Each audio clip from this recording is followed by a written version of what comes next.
98% ta' dawk li kienu eligibbli votaw fl-advance voting tas-sibt li għadda eżerċitaw id-dritt tagħhom.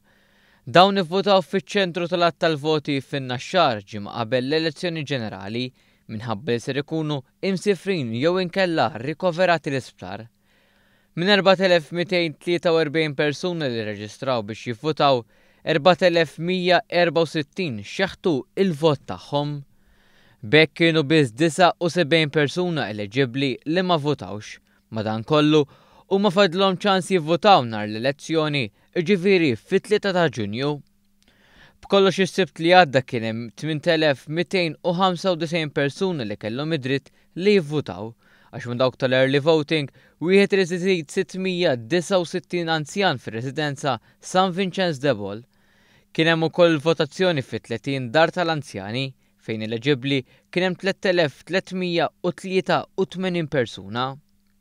Dawk il-persuni li sa nhar it-tnejn ser ikunu għadhom rikoverati fl-isptar se jingħataw notifika sabiex nhar il-ħamis l-1 ta' Ġunju jivvotaw fl-isptar li fih huwa rikoverat, anka jekk persuna toħroġ mill-isptar wara nhar it-tnejn.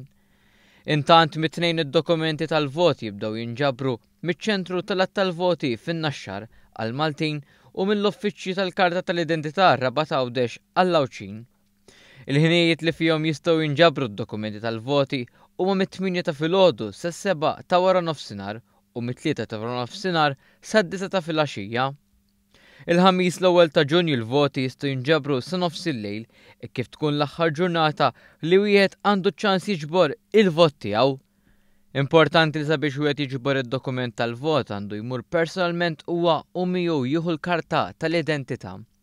Dawk li għadhom jixtiequ aktar tarif dwar il-votazzjonijiet għandhom jikkuntattjaw lill-Uffiċċju Elettorali tal-Partit Laburista fuq freephone 800 722 50 jew electoral.office@partitlaburista.org.